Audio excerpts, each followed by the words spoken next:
हम सबको ऐसा लगता है कि जब भी बात ऑरा फार्मिंग की आती है ना, तो सिर्फ 2 ही 3 नाम हमारे मुंह में आ पाते हैं, लाइक गोजो, सांग जिनवू। ये सब बहुत बड़े ऑरा फार्मर्स तो हैं, लेकिन दोस्तों इन्हें भी तो अपने ओपोनेंट से एटलीस्ट लड़ना तो पड़ता है ना, राइट? लेकिन जब बात अजिक की करे तो भैया उनके दुश्मन उन्हें देखते ही घुटने टेक देते हैं। याद है ना अपने प्यारे एडमिरल हेल लडवेल का क्या हाल हुआ था? इसीलिए आज की वीडियो में हम अजिक की पूरी लाइफ पे बातें करने वाले हैं। अब वीडियो शुरू करने से पहले मैं आपसे 2 बातें करना चाहता हूँ। पहली बात कि हमारा डिस्कॉर्ड सर्वर वापस से एक्टिव हो चुका है, जो कि अब LOTM की थीम पे बनाया गया है। वहाँ अभी काम चल ही रही है, तो प्लीज आप लोग हमारे डिस्कॉर्ड सर्वर को जरूर चेकआउट कीजिएगा। साथ ही कुछ सजेशन हो कि सर्वर पे कुछ ऐसा किया जा सकता है, वो सब बताइएगा।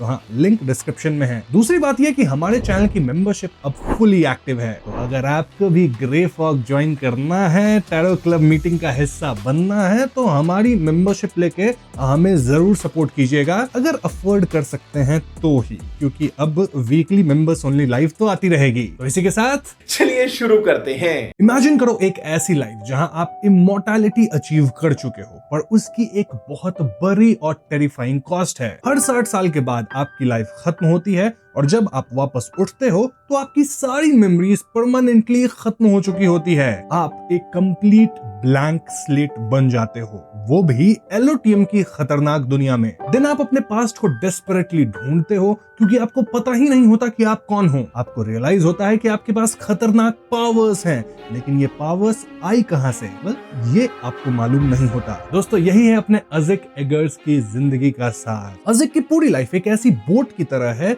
जो एक मैसिव और एंडलेस ओशन में फ्लोट कर रही हो, और इसका कोई हार्बर, कोई किनारा नहीं है। तो आखिर ये सब हुआ कैसे? इसे जानने के लिए हमें टाइम में बहुत पीछे जाना होगा।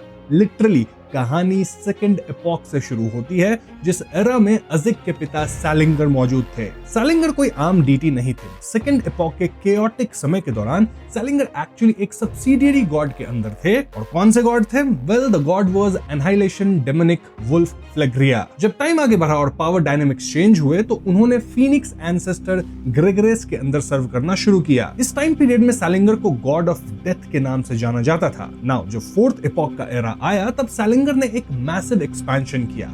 जैसे उन्होंने बैलम एम्पायर को लिटरली फाउंड किया और पूरे सदर्न कॉन्टिनेंट को ब्रूटली कंट्रोल करते हुए अंडरवर्ल्ड एम्पायर का ग्रैंड टाइटल क्लेम किया। नो वंडर फिफ्थ एपॉक के अंदर भी वहां डेथ को फॉलो करने वाले इतने लोग हैं। एनीवेज, इस पॉइंट तक सैलिंगर सीक्वेंस 0 डेथ बन चुका था, यानी कि एक एब्सोल्यूट ट्रू गॉड। लेकिन दोस्तों सैलिंगर की जो एम्बिशंस थी, वो सिर्फ डेथ पाथवे के पिनाकल तक लिमिटेड नहीं थी। उनका ध्यान अबव द सीक्वेंस पर था। अब आप पूछोगे कि ये अबव द सीक्वेंस क्या होता है, और मैं बोलूंगा कि हम इस पर फिलहाल बात नहीं करेंगे, क्योंकि हम अब तक 4th वॉल्यूम तक ही एक्सप्लेन किए हैं, राइट? और वहां तक के कॉन्सेप्ट में अबव द सीक्वेंस नहीं आता है। इनफैक्ट ये एक बहुत बड़ा स्पॉइलर हो जाएगा, इसलिए आप इतना समझ लो कि सीक्वेंस 0 से भी ज्यादा पावरफुल चीज कुछ तो होता है। तो yes, above the sequence achieve करने के चक्कर में सैलिंगर कुछ खतरनाक स्टेप्स लेते हैं, जिनके बारे में अगेन हम आगे वॉल्यूम्स में बात करेंगे। इस वीडियो में स्पॉयलर्स मैं आपको नहीं दूंगा, बट मैं आपको ये बता दूं कि सैलिंगर का ये जो एम्बिशन था, वो कहीं ना कहीं फेल हो जाता है। और LOTM की दुनिया में फेलियर का मतलब 2 ही चीज होती है,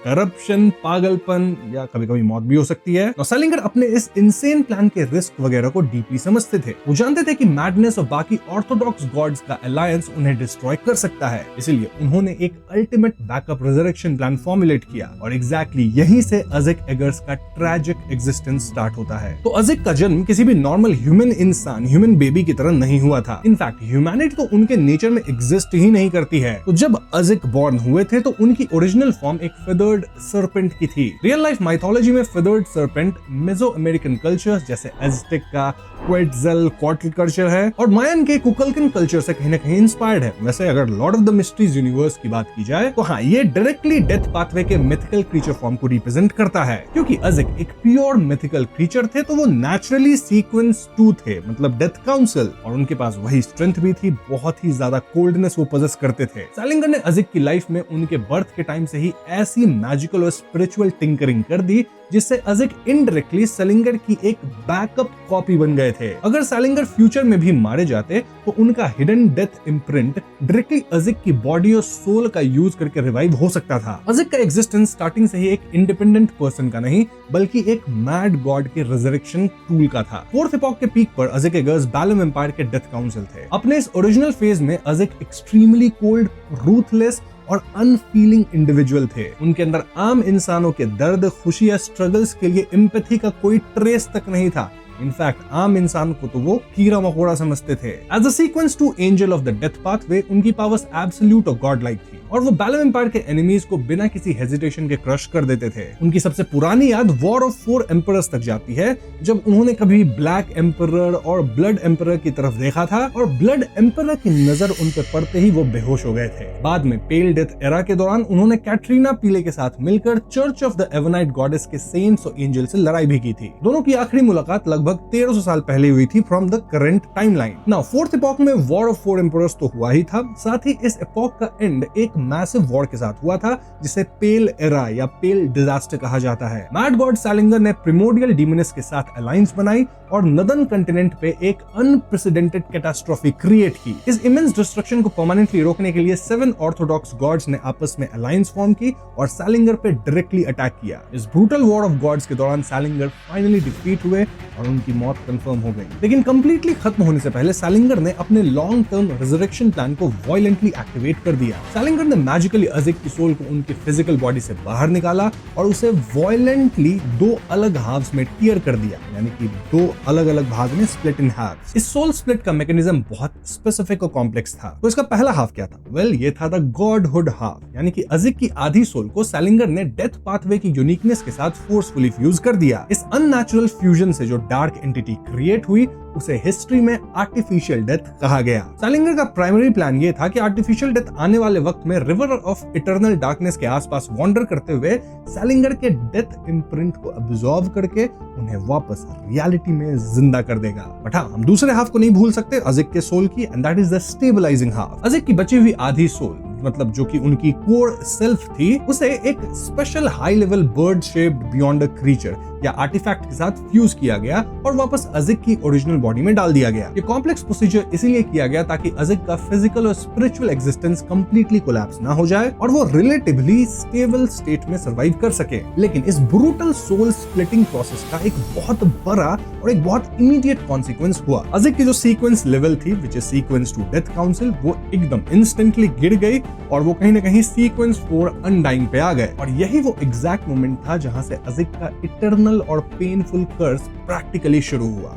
कैसे? वेल, सीक्वेंस 4 अनडाइंग की एक सबसे प्रोमिनेंट और इनस्केपेबल इनहेरेंट ट्रेट होती है, दैट इज रीइंकार्नेशन या एंडलेस साइकिल ऑफ डेथ। एक नॉर्मल अनडाइंग बियॉन्डर हर 60 साल में एक बार नेचुरली खत्म होगा और फिर से रिजरेक्ट हो जाएगा। ये बिजार मैकेनिज्म उन्हें मैडनेस से बचाता है और उनकी करप्शन को रीसेट करता है। लेकिन इसका मैसिव प्राइस ये होता है कि वो रिजरेक्शन के बाद अपनी सारी प्रीवियस मेमोरीज कंप्लीटली भूल जाते हैं। उन्हें ग्रेजुअली अपनी मेमोरी स्क्रैच से ढूंढनी पड़ती है, इफेक्टिवली स्टार्टिंग ए completely new life every single time. अब आइडियली डेथ पाथवे के बियॉन्डर सीक्वेंस 3 पहुंच के इस अनडाइंग फेज से तो निकल जाते हैं, लेकिन अजिक के केस में ये एक्सट्रीम कंडीशन परमानेंटली लॉक हो गई। उनकी सोल कंप्लीटली इनकम्प्लीट और हेविली फ्रैक्चर्ड थी, राइट? इसलिए वो इस रीइंकार्नेशन साइकिल में परमानेंटली ही फंस गए। तो पिछले लगभग 1500 साल से अजिक प्रैक्टिकली हर 60 साल के बाद खत्म होते हैं, फिर एक ब्लैंक स्लेट की तरह वापस उठते हैं और जब वो वापस उठते हैं तो उन्हें अपना पास्ट बिल्कुल याद नहीं होता। वो दुनिया में एंडलेसली भटकते हैं, नई जिंदगी जीते हैं, नए लोगों से मिलते हैं और जैसे जैसे उनके नए 60 इयर्स पूरे होने लगते हैं उनकी मेमोरीज वापस आने लग जाती है और फिर अचानक से उनकी मौत हो जाती है and this cycle mercilessly repeats itself। लेकिन इस टेरिफाइंग कर्स ने इनडायरेक्टली अजिक के अंदर एक ऐसी प्रोफाउंड चीज डेवलप कर दी जो उनके पास नेचुरली नहीं थी। मतलब जिस तरह से उनका जन्म हुआ था मिथिकल क्रीचर के रूप में, उसके पास ये चीज नहीं हो सकती। क्या थी ये चीज? ह्यूमैनिटी, इंसानियत। जी हाँ दोस्तों, जब अजिक एक सीक्वेंस टू डेथ काउंसिल थे, वो एक cold blooded, emotionless, mythical creature थे जो इंसानों को कीड़े मकोड़े जैसा समझते थे, मैंने आपको बताया अभी। लेकिन अपने एमनीशिया और endless 60 year human life spans की वजह से अजिक ने लिटरली बॉटम से स्टार्ट करके ह्यूमंस की तरह जीना सीख लिया। हर नई ह्यूमन लाइफ में वो इंसानों के डीप दुख, उनकी खुशी, उनके स्ट्रगल्स और उनके डेलिकेट बॉन्ड्स को क्लोजली समझने लगे। वो स्लोली एक जेंटल और काइंड पर्सन बन गए और उन्होंने नॉर्मल लाइफ का ट्रू मीनिंग डीपली अब्सॉर्ब कर लिया। इन्हीं मल्टीपल डिफरेंट लाइफ्स में से एक लाइफ बहुत ही स्पेशल और डीपली ट्रैजिक थी, जिसने अजिक की ह्यूमैनिटी को परमानेंटली सॉलिडिफाई कर दिया। हुआ ये कि एक साइकिल में अजिक एक पुअर ट्रैम्प या वॉन्डरर होता है ना, गरीब जो घूमते रहते हैं कभी कुछ लोग, तो वो उस तरह से स्ट्रीट्स पे घूम रहे थे जब उनकी मुलाकात एक बहुत ही सनी और ब्यूटीफुल यंग लड़की से होती है। ये लड़की अजिक को लेकर बहुत क्यूरियस थी। अजिक ने उसे अवॉइड करने की बहुत कोशिश की, पर नो मैटर व्हाट वो हमेशा उनके पास वापस आती थी। बिना रियलाइज किए अजिक को उसकी प्रेजेंस की आदत पड़ गई और उन्हें उस लड़की से जेन्युइनली प्यार हो गया। लेकिन उस लड़की के फादर इस बात के सख्त खिलाफ थे कि उनकी बेटी एक रोड पर घूमने वाले ट्रैम्प से शादी कैसे कर सकती। इस प्रॉब्लम को सॉल्व करने के लिए अजिक ने एक हार्ड डिसीजन लिया। उन्होंने उस लड़की से फॉर्मली प्रॉमिस किया कि वो आर्मी में जाएंगे और एक रेस्पेक्टेबल टाइटल और टेरिटरी जीत कर वापस आएंगे, ताकि वो मतलब उस लड़की को जो है ना अपनी पत्नी बना सके। हाँ, अजिक ने आर्मी ज्वाइन की और उस टाइम के हाईली क्योटिक सदर्न कंटिनेंट में उन्होंने अपनी extra ordinary hidden combat skill से रैपिडली रैंक अप किया। वो एक सक्सेसफुल नाइट बने और इवेंचुअली उन्हें बैरन ऑफ लैमेट टाउन के प्रेस्टिजियस टाइटल और खुद का एक टेरिटरी भी रिवॉर्ड किया गया। वहाँ अजिक जिस लड़की को पसंद करते थे उससे अजिक की शादी हुई और उनका एक हेल्दी बेटा हुआ जिसका नाम था टेनो एगर्स। ये अजिक की पूरी एग्जिस्टेंस का सबसे खुशहाल और फुलफिलिंग टाइम था। लेकिन अजिक का 60 ईयर अनडाइंग कर्स उनका साइलेंटली वेट कर रहा था। उन्हें अचानक से एक पॉइंट पर अपना प्यारा परिवार छोड़ना पड़ा क्योंकि उनकी साइकिल ट्रिगर होने वाली थी, मतलब उनकी मौत फिक्स थी। सालों बाद हिस्टोरिकली बैलम एम्पायर पूरी तरह से फेल हो गया था और उनकी फैमिली की भी नेचुरली मौत हो गई। उनके बिलेवेड बेटे टेनो एगर्स को अलाइव एक सार्कोफेगस में ब्रूटली सील कर दिया गया था। अजिक जब डिकेड्स बाद एक नई साइकिल में वापस उस लैमेट टाउन के एरिया में आए तो उनकी मेमोरीज कंप्लीटली इरेज हो चुकी थी, पर डीप डाउन उनके अंदर अपने खोए हुए इमोशंस का एक हेवी वेट हमेशा बचा रहा। Fast forward to the modern era of the fifth epoch, well Lamet town अब एक एंशिएंट और फॉरगॉटन रूइन बन चुका है। इंस ज़ैंग्विल, जो पहले चर्च ऑफ एवनाइट गॉडेस का एक हाई रैंकिंग आर्च बिशप था, उसने पावर के ग्रीड में सील्ड आर्टिफैक्ट 0-08 को चुरा लिया। इन सीक्वेंस 4 पे एडवांस करना चाह रहा था। उसका प्लान काफी कॉम्प्लेक्स था, इनफैक्ट पाथवे भी स्विच कर रहा था और 0-08 की मदद से उसने पूरे टिंजन सिटी को सीक्रेटली मैनिपुलेट करना शुरू किया। अपने एडवांसमेंट रिचुअल के लिए इंस ज़ैंग्विल को स्पेसिफिक हाई लेवल इंग्रेडिएंट्स की सख्त जरूरत थी। उसने लैमेट टाउन के रूइन में सीक्रेटली एंटर किया और वहां से डायरेक्टली टेनो एगर्स का बचा हुआ स्कल चुरा लिया। ये स्कल डिसेक्रेट होने से लैमेट टाउन में एक रेस्टलेस रैट अचानक से अपीयर हुआ और इसी रात को क्लीन करने क्लाइन वगैरह गए थे, अगर आपको याद हो, फर्स्ट वॉल्यूम के अंदर। इस टाइम पे अजिक खोई यूनिवर्सिटी में हिस्ट्री के प्रोफेसर बन चुके थे और क्लाइन उन्हें इस जगह तक लेके आया था। अजिक ने एक्सप्लिसिटली एक blood line tracing spell use किया अपने बेटे की स्टोलन स्कल को ट्रैक करने के लिए। वहां वो स्पेल क्लाइन के थ्रू गया और फाइनली एक माउंटेन ऑफ स्कल्स दिखाकर फेल हो गया। अजिक को अब तक परफेक्टली ये समझ आ गया था कि किसी डार्क फोर्स ने उनके बेटे की ग्रेव को पर्पसफुली डिस्क्रेट किया है और भले अब अजिक का नेचर जेंटल हो चुका है, लेकिन उनके अंदर वेंजेंस की एक कोल्ड आग तो भड़क उठी। उन्होंने उस नाइट की स्केलेटन बॉडी को रेस्पेक्टफुली कासल में बाहर दोबारा बरी किया और जो कोई भी ये काम किया है स्कल को निकालने वाला, उसे हंट करने का एक प्रण भी लिया। ना जब अजिक टिंजन में एज प्रोफेसर थे तब उनका डेली बिहेवियर बहुत ही इजी गोइंग था, काइंड था और सबकी काफी वो मदद करते थे। जब हमारा जो मेन प्रोटैगनिस्ट है यानी क्लाइन मोरेटी वो इस डेंजरस नए मिस्टिकल वर्ल्ड में ट्रांस माइग्रेट हुआ तो उसकी जल्दी ही मुलाकात प्रोफेसर अजिक से हुई थी। क्लाइन जो खुद एक नया बियॉन्डर था, उसने धीरे धीरे अपनी इनहैंस्ड परसेप्शन से नोटिस किया कि अजिक कोई नॉर्मल ह्यूमन हिस्ट्री प्रोफेसर नहीं है। क्लाइन और अजिक का ये इनिशियल बॉन्ड एक डीप मेंटरशिप और प्रोफाउंड फ्रेंडशिप में रैपिडली ग्रो हुआ। क्लाइन ने अपनी डिविनेशन और नाइट हॉक्स के रिसोर्सेज यूज करके अजिक को लैमेट टाउन के रूइंस के बारे में क्रूशियल क्लूज दिए थे और इससे ही अजिक को अपनी पास्ट लाइफ की कई बातें याद आई थी। स्पेसिफिकली अपने बेटे के बारे में याद आया जिसका नाम टेनो एगर्स था। इसी इंटेंस इन्वेस्टिगेशन के दौरान इंस ज़ैंग्विल का मास्टर प्लॉट पूरी तरह अनफोल्ड हुआ। जब इंस ज़ैंग्विल ने 0-08 की पावर से डेस्टिनी मैनिपुलेट करके क्लाइन पर एक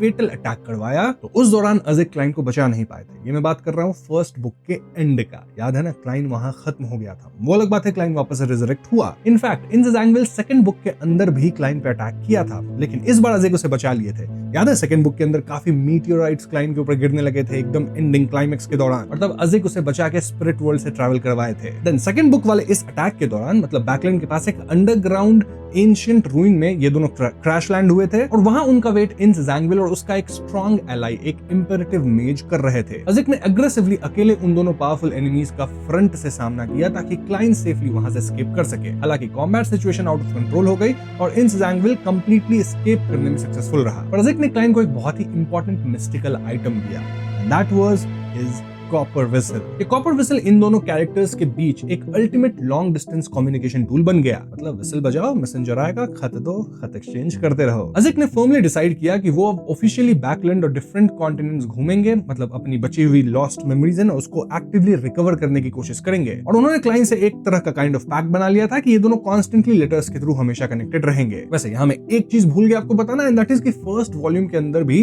अज़िक ने क्लाइंट की काफी मदद की थी। फॉर एग्जांपल, जब किलंगोस वाला पूरा केस हुआ था तो क्लाइंट के कहने पे उन्होंने किलंगोस को निपटा दिया था, और इससे क्लाइंट की ऑरा टैरो क्लब मेंबर्स के सामने बहुत प्लस हुई थी, अगर आपको याद हो तो। और किलंगोस के पास से ही अज़िक को क्रीपिंग हंगर मिला था, जिसे वो क्लाइंट को दे दिए।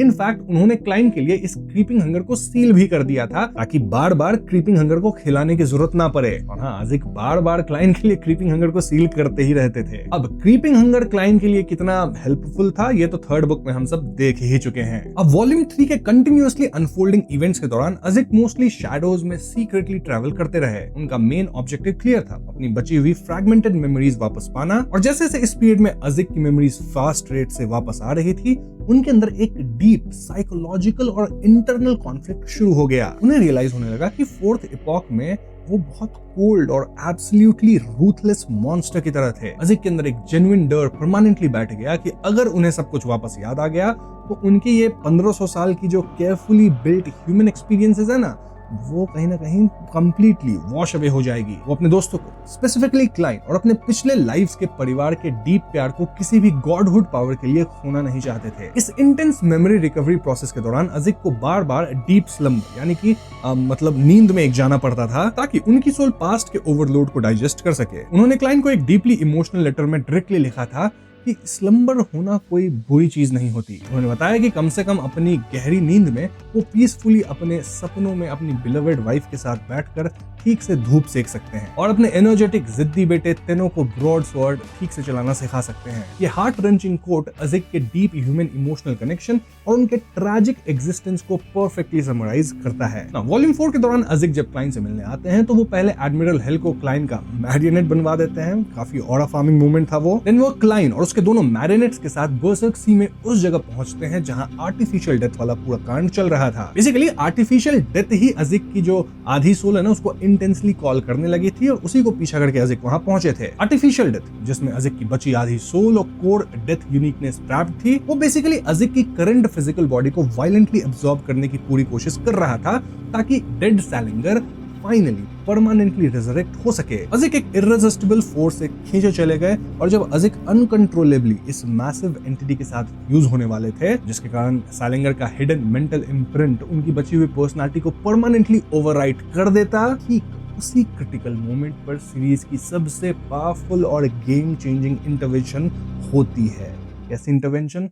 वेल, यहाँ आती है एवरनाइट गॉडेस। एवरनाइट गॉडेस ने पर्सनली सील्ड आर्टिफैक्ट 0-17 का यूज करके मॉज़िलम में फिजिकली डिसेंड किया। एवरनाइट का अल्टीमेट ग्रैंड गोल ये था कि वो इस आर्टिफिशियल डेथ यानी सैलिंगर को रोकना चाहती थी और खुद डेथ पाथवे की अथॉरिटी को सिस्टमेटिकली अब्सॉर्ब करना चाहती थी, छीन लेना चाहती थी। अब इस लाइन का मतलब शायद आप नहीं समझ रहे होंगे, वेल आगे समझ में आ जाएगा, इस वीडियो में नहीं, जब मैं 5th-6th बुक को एक्सप्लेन करूंगा। बट हाँ, कमिंग बैक, इस प्रोसेस में जो एवरनाइट गॉडेस है उन्होंने इंटेंशनली अज़िक को उस ट्रैजिक और परमानेंट फेट से बचाया। एवरनाइट गॉडेस ने सैलिंगर की सोल के फ्यूजन प्रोसेस को वायलेंटली ब्लॉक कर दिया और आर्टिफिशियल डेथ से डेथ यूनिकनेस को स्मूथली अपने कंप्लीट कंट्रोल में ले लिया। इस क्रिटिकल पॉइंट पर सैलिंगर की सोल के हटने के बाद अज़िक की वो एक्स्ट्रा आधी सोल फ्रीली हवा में फ्लोट कर रही थी। तब द एवरनाइट गॉडेस ने डायरेक्टली अज़िक को फेस करके 3 life altering choice prominently offer करी। पहला चॉइस था the path of the mad father, यानी अज़िक चुपचाप बिना रेजिस्ट किए ये फ्यूजन का प्रोसेस ओपनली अलाउ कर दे। इसका डायरेक्ट रिजल्ट ये होगा कि अज़िक की करंट एग्जिस्टेंस और ह्यूमैनिटी परमानेंटली इरेज हो जाएगी और उनके father mad god of death Salinger उनकी बॉडी का फुली यूज करके वापस रिजरेक्ट हो जाएगा। Now the second choice was the path of the cold mythical creature. Evernight goddess explicitly उनकी उस बाकी आधी सोल को एक्सट्रैक्ट करके उसमें से कंप्लीटली सैलिंगर का हर एक ट्रेस और अथॉरिटी सर्जिकली निकाल देंगी। अज़िक की सोल फाइनली कंप्लीट हो जाएगी, सोल स्टिचिंग करनी पड़ेगी बट कंप्लीट हो जाएगी और वो वापस अपने प्राइम में आ जाएंगे, यानी एक highly stable sequence two angel बन जाएंगे। लेकिन इस चॉइस का एक मैसिव और ट्रैजिक कैच था। क्या था? वेल, सैलिंगर का डीप इफेक्ट फोर्सिबली रिमूव करने की वजह से अज़िक की जो पिछले 1500 साल की 60 ईयर साइकिल की जो भी एक्वायर्ड सारी ब्यूटीफुल ह्यूमन मेमोरीज और प्रेशियस इमोशंस है ना, वो सब परमानेंटली डिस्ट्रॉय हो जाएगी। अज़ेक दोबारा से ऑटोमेटिकली वही कोल्ड, रूथलेस और अनफीलिंग डेथ काउंसिल बन जाएंगे, जिसके लिए ह्यूमन लाइफ्स की कोई बेसिक वैल्यू नहीं थी। Now the third choice was the path of tragic humanity and slumber. Evernight intentionally इन दोनों सोल हाफ्स को परमानेंटली आपस में स्प्लिट ही रखेंगे, मतलब इस चॉइस के अंदर। और अज़ेक कॉन्फिडेंटली अपने ह्यूमन साइड और अपने 1500 साल की रिच मेमोरीज को सिक्योरली बरकरार रख पाएंगे, लेकिन क्योंकि सोल अब इंडेफिनेटली इनकम्प्लीट ही रहेगी, स्प्लिट इन हाफ, और हाँ आर्टिफिशियली हेवीली डैमेज्ड भी है, तो अज़ेक को फोर्सफुली एक बहुत डीप इनडेफिनिट स्लंबर में प्रैक्टिकली तुरंत जाना पड़ेगा, जहां उन्हें स्लोली रिकवर होने में डेकेड्स या फिर सेंचुरीज भी लग सकती हैं। बट हाँ, अज़ेक जैसे अच्छे हैं अभी वैसे ही रहेंगे, ये गारंटी है। अज़ेक के गर्ल्स जिन्होंने एक्सप्लिसिटली अपनी लैमट टाउन की वाइफ और बेटे टेनो के इनोसेंट प्यार को इतना फियर्सली चेरिश किया था, और जो क्लाइन जैसे दोस्त को डीपली वैल्यू करते थे,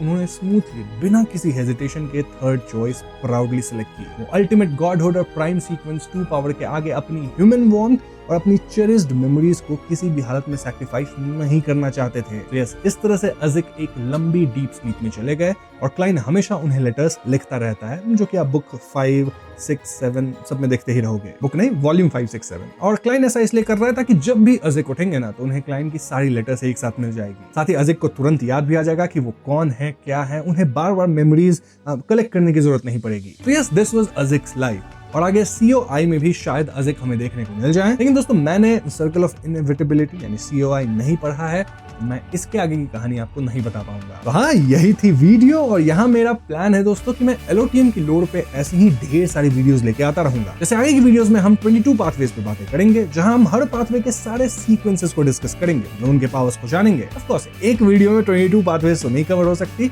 तो 3 पाथवेज, 5 पाथवेज ऐसे कर करके एक ग्रुप बना के मैं करूंगा, जो नेबरिंग पाथवेज है ना उनको साथ में समझाऊंगा। इस तरह से हम कई वीडियोस लेके आएंगे। इसके अलावा LOTM पे और भी कई टॉपिक्स हो सकती है, जिसपे हम खुल के बात करेंगे। ऐसी वीडियोस अब बहुत आएगी, क्योंकि वॉल्यूम 4 कंप्लीट करने के बाद कहीं ना कहीं हम 70% कंप्लीट कर चुके हैं LOTM। तो अब इन टॉपिक से बातें हो सकती है, इसीलिए आप कमेंट्स में सजेशन मुझे दीजिएगा कि मुझे किस टॉपिक पे वीडियो लानी चाहिए। ये एक अज़ेक की लाइफ को मैंने पहले से ही प्लान कर रखा था, तो वो वीडियो आ गई है, और भी आप सजेशन देते चलूंगा। जिस भी कमेंट पे सबसे ज्यादा लाइक होगा या उस सजेशन को मैं उठाऊंगा, उस पर वीडियो आ जाएगी। और हाँ, जो लोग मेंबरशिप लेंगे उनको एक थोड़ा सा मैं बेनिफिट दूंगा कि उनकी सजेशन पे थोड़ी सी प्रायोरिटी रहेगी। इसके अलावा हमारे LOTM थीम वाले डिस्कॉर्ड सर्वर को भी आप जरूर ज्वाइन करना, बिल्कुल मत भूलना उसे ज्वाइन करना, क्योंकि हर हफ्ते वहां हम बैठ के गप्पे मारेंगे आधा 1 घंटा, और मेंबर्स के लिए मेंबर्स ओनली लाइव तो आती ही रहेगी। तो हाँ, डिस्कॉर्ड सर्वर का लिंक आपको डिस्क्रिप्शन में मिल जाएगा। तो बस आज की वीडियो में इतना ही। पसंद आई हो तो इसे लाइक और शेयर करिए, साथ ही चैनल पर नए हैं तो हमें सब्सक्राइब भी कीजिएगा। I'll see you guys in the next one.